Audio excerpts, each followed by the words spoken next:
বলি, যদি আগামীর বাংলাদেশে আমার সোনার যুব সমাজ জেগে উঠতে পারে, আমার দেশের যুব সমাজ আরেকটা স্লোগান তুলতে পারে, এখন আর বাসার জন্য নয়, এখন আর দেশের জন্য নয়, এখন আর কোন স্বৈরাচারের জন্য নয়, আর একটা আন্দোলন চাই, সেই আন্দোলন হবে আমার সোনার বাংলাদেশে ইসলাম কায়েম করার জন্য। আর একটা আন্দোলন চাই, যেই আন্দোলন হবে আমার সোনার এই বাংলাদেশে কোরআনের রাজ কায়েম করার জন্য। যদি আমার সোনার যুব সমাজেরা রাস্তায় নামতে পারে, আমি চ্যালেঞ্জ করে বলি আগামীর বাংলাদেশ হবে কোরআনের বাংলাদেশ। ঠিক কিনা বলেন? মুসলমানদের মুহাম্মাদের আদর্শের মধ্যে এ টু জেড একজন উম্মত কিভাবে প্রস্তাব করবে, এটাও আমার রাসূলের আদর্শ আছে। ঠিক তেমনি ভাবে একজন উম্মত, আল্লাহর নবীজির একজন উম্মত কিভাবে রাষ্ট্র চালাবে, সমাজ চালাবে, সেটাও আমার রাসূলের আদর্শে আছে। এজন্য বলতে চাই, গোটা দুনিয়ার মুসলিম উম্মাহকে বলতে চাই, আজকে গোটা দুনিয়ার সকল মানুষগুলো, বিশেষ করে যেহেতু আমরা বাংলাদেশের মানুষ, শুধু আমাদের দেশ নিয়েই বলি, আজকে যারা আমার সোনার এই বাংলাদেশে আল্লাহর নবী মুহাম্মাদের উম্মত হওয়ার পরেও আজকে যারা এই জমিনের মধ্যে আল্লাহর নবীজির আদর্শকে মাইনাস করে, আল্লাহর নবীজির আদর্শকে বাইপাস করে, ও বন্ধুরা আমার, ইসলাম বিদ্বেষীদের আদর্শের মাধ্যমে এই জমিনে সুখ শান্তি প্রতিষ্ঠিত করতে চায়, অধিকার প্রতিষ্ঠিত করতে চায়, ন্যায় ইনসাফ প্রতিষ্ঠিত করতে চায়, মানুষের হক প্রতিষ্ঠিত করতে চায়, বলেন দেখি আল্লাহর নবীজির আদর্শ গ্রহণ করা ছাড়া দুনিয়ার কোন মানুষের আদর্শে কোনোদিন কি সম্ভব? সবাই বলেন, আওয়াজ দিয়ে বলেন, সম্ভব?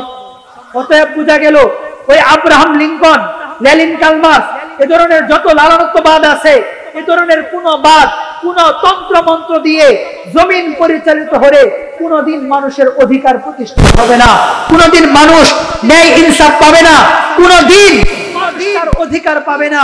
বরঞ্চ দিন যাবে আর আপডেট হয়ে হয়ে তেল সুর, ডাল সুর, গাম সুর বাইরে যাবে। তাহলে এখন আমাদের কি করতে হবে বলেন? আমার সর্বশেষ বার্তায় পৌঁছে আসছি, এখন আমাদের কি করতে হবে? আমি দুইটা বার্তা দিতে চাই, একটা শুধু বাংলাদেশকে ঘিরে, আর একটা গোটা পৃথিবীকে ঘিরে। বাংলাদেশকে ঘিরে আমার যেই বার্তা, বাংলাদেশের যুব সমাজ, এই যুব সমাজের শুধু দেশের জন্যই না, ইসলামের মধ্যেও বিশেষ এক ভূমিকা আছে। ইসলামের শুরু থেকে নিয়ে আল্লাহর নবীজির সহযোগী ছিল যুব সমাজ। আল্লাহর নবীজি যুব সমাজের মাধ্যমে মদিনায় ইসলাম প্রতিষ্ঠিত করেছে, ফাতহে মক্কা, মক্কা বিজয় করেছে, দিক দিগান্তে এই যুব সমাজের মাধ্যমে আল্লাহর নবীজি আদর্শ বাস্তবায়ন করেছে, ন্যায় ইনসাফ প্রতিষ্ঠিত করেছে, মানুষের অধিকার মানুষের কাছে পৌঁছে দিয়েছে। এজন্য বাংলাদেশের যুবকদের কাছে আমি বলতে চাই, যে যুবকেরা বাংলাদেশে অধিকার আদায়ের জন্য 52তে স্লোগান দিয়েছে, ভাষা আন্দোলন, বাংলা ভাষা, বাংলাদেশের ভাষা চাই, যখন জালেমের গোষ্ঠী এদেশে বাংলাকে ভাষা হিসাবে দিতে চাচ্ছিল না, বাংলাদেশের যুব সমাজ, ছাত্র সমাজ রাজপথে নেমে যখন রক্ত দিয়েছে, বাংলাদেশের ভাষা বাংলা ভাষা হয়েছে। বাংলাদেশের উপর পাকিস্তানিরা যখন চেপে বসেছিল, বাংলাদেশকে অধিকার থেকে বঞ্চিত করেছিল, বাংলাদেশের মানুষ ৭১-এর আগে অস্ত্র হাতে নিয়ে রাজপথে নেমে যখন জীবন দিয়েছে, রক্ত দিয়েছে, ৭১-এ বাংলাদেশ স্বাধীন হয়েছে।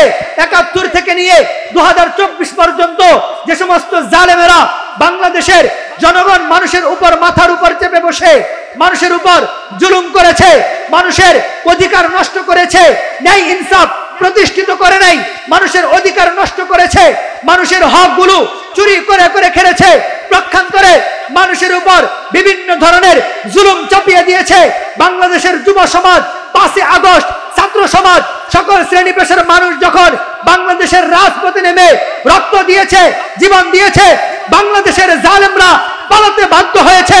আমি চ্যালেঞ্জ করে বলি, যদি আগামীর বাংলাদেশে আমার সোনার যুব সমাজ জেগে উঠতে পারে, আমার দেশের যুব সমাজ আরেকটা স্লোগান তুলতে পারে, এখন আর বাসার জন্য নয়, এখন আর দেশের জন্য নয়, এখন আর কোন স্বৈরাচারের জন্য নয়, আর একটা আন্দোলন চাই, সেই আন্দোলন হবে আমার সোনার বাংলাদেশে ইসলাম কায়েম করার জন্য।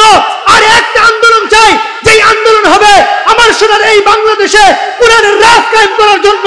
যদি আমার সোনার যুব সমাজেরা রাস্তায় নামতে পারে, আমি চ্যালেঞ্জ করে বলি আগামীর বাংলাদেশ হবে কোরআনের বাংলাদেশ। ঠিক কিনা বলেন?